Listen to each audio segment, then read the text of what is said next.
दोस्तों, हम इंसानों को लगता है कि हम जिस युग में रह रहे हैं टेक्नोलॉजी के हिसाब से वही इस दुनिया का सबसे एडवांस युग है, लेकिन सच्चाई ये नहीं है, क्योंकि धरती पर प्राचीन काल में रहने वाली सभ्यताएं भी टेक्नोलॉजी के लिहाज से काफी ज्यादा एडवांस थी, जो कि ऐसी टेक्नोलॉजीज का यूज करती थी कि उनमें से कुछ को तो वैज्ञानिक आज भी नहीं समझ पाए हैं। तो चलिए जानते हैं कुछ ऐसी ही एंशिएंट टेक्नोलॉजी के बारे में हमारी इस वीडियो के जरिए। नंबर 10। दोस्तों, जहां प्राचीन दुनिया की टेक्नोलॉजी के बारे में बात हो रही हो और इंका सिविलाइजेशन का नाम ना आए, ऐसा तो हो ही नहीं सकता। जी हां, ये वही कल्चर है जो आज से हजारों सालों पहले साउथ अमेरिका में रहा करता था। और अगर इनकी मिस्टीरियस टेक्नोलॉजी के बारे में बात करें तो वो है इनके द्वारा सी लेवल से हजारों फीट की ऊंचाई पर वोल्केनिक रॉक्स को काटकर बनाई गई नहर। आपको जानकर आश्चर्य होगा कि ये नहर आज से 3500 साल पुरानी है, जिसे स्क्वायर शेप में काटकर बनाया गया था। इसके बारे में एक्सपर्ट्स का मानना है कि इसे इनका सिविलाइजेशन ने नहीं, बल्कि वहां उनसे भी पहले रहने वाले एडवांस सिविलाइजेशन के द्वारा बनाया गया होगा। और आज इस साइट को कुंबई मावो नाम से जाना जाता है। इस नहर के आसपास कई सारे पिलर्स भी मौजूद हैं और उन पिलर्स को भी वोल्केनिक रॉक्स को काटकर बनाया गया था। नंबर 9।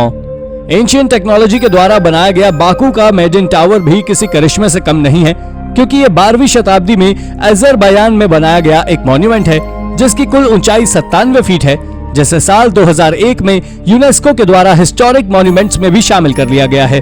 आर्कियोलॉजिस्ट का मानना है कि यह मेडिन टावर ज़ोरोएस्ट्रियनिज्म या इस्लामिक धर्म का टावर था, लेकिन वहीं दूसरी ओर कुछ एक्सपर्ट्स का मानना है कि इसे पैलियोलिथिक एरा के दौरान बनाया गया था। आपको जान लेना चाहिए कि बाकू यूरोप की सबसे पुरानी सिटीज में से है और ये टावर वहां मौजूद सबसे पुरानी बिल्डिंग है। लेकिन 12वीं शताब्दी में वहां 97 फीट ऊंचे टावर का निर्माण हमें प्राचीन टेक्नोलॉजी के बारे में बताता है कि प्राचीन समय में भी टेक्नोलॉजी बहुत हद तक डेवलप थी। नंबर 8। दोस्तों, अब हम आपको एक ऐसी प्राचीन साइट के बारे में बताने वाले हैं जिसके कई सारे नाम हैं, लेकिन ये लोगों के बीच एबे फ्लावर के रॉक स्कल्पचर के नाम से प्रसिद्ध है और बहुत से लोग इसे रोथेनो के स्कल्पचर रॉक के नाम से भी जानते हैं, जो कि स्कल्पचर सेंट मालो फ्रांस में ब्रिटेनी के कोस्ट पर है। ये कहानी 18वीं सेंचुरी के अंत की है, जब एक एबे फ्लावर नाम के आदमी को एक अजीब सी बीमारी हो गई थी, जिसके कारण उसकी बॉडी का आधा हिस्सा काम करना बंद कर दिया था। पर उसके बाद जो हुआ वो वाकई चौंकाने वाला था। दरअसल उन्होंने अपनी आधी काम कर रही बॉडी से रोथेनो के रॉक्स पर अजीब तरह की कार्विंग्स बनानी शुरू कर दी। उन्होंने कार्विंग्स को बनाने का काम 1870 में शुरू किया था और लगातार 25 साल बाद उन्होंने इस काम को रोका। शायद ही आपको इस बारे में जानकारी हो कि उन्होंने पत्थर के साथ साथ लकड़ी के स्टैचूज भी कार्व किए थे, लेकिन साल 1944 में लगी आग में वो स्टैचूज जलकर खाक हो गए। पर शरीर के एक हिस्से से इतनी सफाई के साथ कार्विंग करना वाकई गजब था। नंबर 7। दोस्तों, एबे फ्लावर के रॉक स्कल्पचर के बाद एक ऐसे स्ट्रक्चर की बारी आती है जो आकार और बनावट दोनों के मामले में ही बहुत ज्यादा आकर्षक है, और वो स्ट्रक्चर है यांगशान क्वेरी, जो चाइना में स्थित है। इस जगह पर लगभग सभी स्टोन्स को नैनजिंग्स ग्रेट मॉन्यूमेंट बनाने में उपयोग किया गया था, लेकिन उनमें से कुछ तो अब भी अधूरे ही हैं। आपकी जानकारी के लिए बता दूं कि अगर हिस्ट्री के हिसाब से देखें तो यह जगह 15वीं सेंचुरी में राजा योंगली के कहने पर बनाई गई थी, जो उन्होंने अपने पिता मिंग ज़ायोलिंग मौजूलियम के मॉन्यूमेंट के तौर पर बनवाई थी। इसे बनाने में ना जाने कितना समय लगा होगा, क्योंकि इसमें एक सबसे विशाल पत्थर है जिसका आकार लगभग 30 फीट चौड़ा, 15 फीट मोटा और 150 फीट ऊंचा है। अब तो आप इसके विशाल होने का अंदाजा स्वयं ही लगा सकते हैं। खैर, इतना सब कुछ जान लेने के बाद भी कोई नहीं जानता कि आखिर इस पत्थर को किस तरह चट्टान से काट कर निकाला गया था, जिसके चलते ये आज भी एक रहस्य है। नंबर 6। दोस्तों, स्टील और लोहे को पिघलाकर उनसे हथियार बनाना या उनसे बर्तन बनाने की टेक्नोलॉजी हमारे इतिहास के किताब में लिखी जाने से भी ज्यादा पुरानी है। और मैं ऐसा इसलिए बोल रहा हूँ क्योंकि पेरू, कंबोडिया और प्राचीन इजिप्ट के कई ऐसे मंदिर और मेगालिथ्स हैं जिन पर इसके सांचे बने हुए हैं, जो ना जाने कितने हजार साल पुराने हैं। आर्कियोलॉजिस्ट का मानना है कि ये मेटल क्लैंप्स यानी कि मेटल को शेप में बदलने वाले सांचे कोई साधारण सांचे नहीं है, क्योंकि इन्हें एथेंस की पार्थेनॉन बिल्डिंग तक में खोजा जा चुका है, जो दुनिया की सबसे प्रसिद्ध और प्राचीन बिल्डिंग्स में से एक है। इसके अलावा आर्कियोलॉजिस्ट ने इसके बारे में कुछ ज्यादा नहीं बताया है।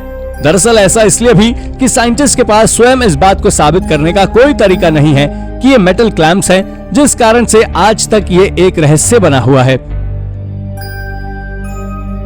नंबर 5। दोस्तों, अगर मैं आपसे कहूं कि ऑलिव ऑयल की हार्वेस्टिंग का काम कितना पुराना है, तो शायद आपका जवाब 1000 या 2000 साल होगा। लेकिन यह काम आज से 5000 साल पुराना है और इनको हार्वेस्ट करने का तरीका भी हमारे तरीके की तरह ही होता था। सबसे पहले तो वो लोग इन्हें उगाते थे, उसके बाद इन्हें सितंबर के महीने में हार्वेस्ट कर उन्हें कुचल कर उसका रस यानी कि ऑयल निकालते थे। आज जिस तरह से हम सोयाबीन ऑयल का उपयोग रोजाना के खाने बनाने में करते हैं, ठीक उसी तरह प्राचीन समय में भी ऑलिव ऑयल का काफी ज्यादा मात्रा में उपयोग होता था, जिसको खाना पकाने के लिए, लैंप्स जलाने के लिए, साबुन बनाने के लिए और तो और दवाइयां बनाने तक में उपयोग किया जाता था। इसका पता आर्कियोलॉजिस्ट ने एक 4 कमरे वाले घर को खोजकर लगाया है, जो इजराइल में टेल हज़ोर के पैलेस के पास ही मौजूद है। उस घर में ऑलिव सीड से तेल निकालने वाली मशीन के पार्ट्स भी मौजूद हैं, जिसमें पत्थर को लकड़ी से बांधकर बीच के गोल फ्लैट प्लेट पर ज्यादा से ज्यादा फोर्स लगाया जाता था, ताकि वो सीड्स को अच्छी तरह कुचल सके। ये टेक्नोलॉजी वाकई कमाल की थी, जिसे आज हम भी उपयोग करते हैं। नंबर 4। एंशिएंट टेक्नोलॉजी के मामले में हमारा भारत भी किसी से कम नहीं है, और ऐसा इसलिए क्योंकि भारत के ग्वालियर किले के निचले हिस्से में गोपाचल पर्वत है, जहां प्राचीन जैन मूर्तियों का एक शानदार स्थान है। आपको जानकर आश्चर्य होगा कि सन 1398 से लेकर 1536 के बीच इन हजारों विशाल दिगंबर जैन मूर्तियों को पर्वत के पत्थर पर कार्व कर बनाया गया था। ये पर्वत पूरी दुनिया को अहिंसा तथा हिंदू धर्म में आई बलि प्रथा को खत्म करने का मैसेज देता है, और यहाँ स्थित अलग अलग मूर्तियों द्वारा प्राचीन समय में समाज को कई तरह के संदेश देने की कोशिश की गई थी। इसके साथ ही आपको जान लेना चाहिए कि दिगंबर जैन मूर्तियों को तोमर राजाओं जैसे वीरमदेव, डूंगर सिंह और कीर्ति सिंह के राज में कार्व किया गया था। लेकिन 13वीं से 15वीं शताब्दी के बीच इतनी बारीक कारीगरी के साथ पहाड़ों के पत्थर को कार्व करना सच में अमेजिंग है।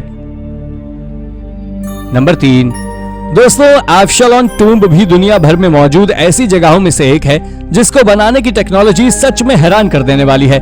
दरअसल ये चट्टानों को काटकर बनाया गया एक पिलर है, जिसे एब्शलोन पिलर के नाम से जाना जाता है।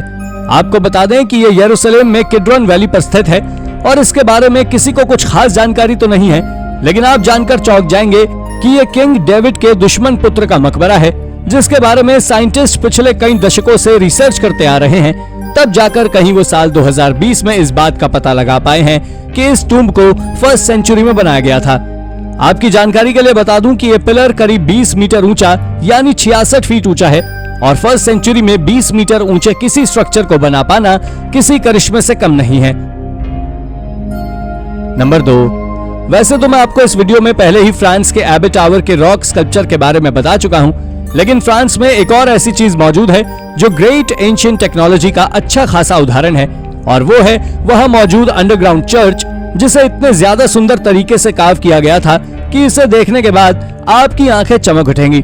इस चर्च को बनाना मेड इन टावर को बनाने से भी काफी ज्यादा कठिन काम है। पर दोस्तों, शायद आपको जानकर हैरानी होगी कि इस अंडरग्राउंड चर्च के बारे में आज तक साइंटिस्ट ठीक तरह से नहीं पता कर पाए हैं कि आखिर इसे क्यों बनाया गया था, और क्या ये छिपकर रिलीजियस रिचुअल्स को फॉलो करने के लिए बनाया गया था, या फिर ये कोई अल्टीमेट डेमोन्स्ट्रेटेड प्रोजेक्ट था। नंबर 1। दोस्तों, लाइकोर्गस कप दुनिया के सबसे प्राचीन और प्रसिद्ध टेक्नोलॉजी से बनाया गया अब तक का सबसे सुंदर आर्टिफैक्ट है।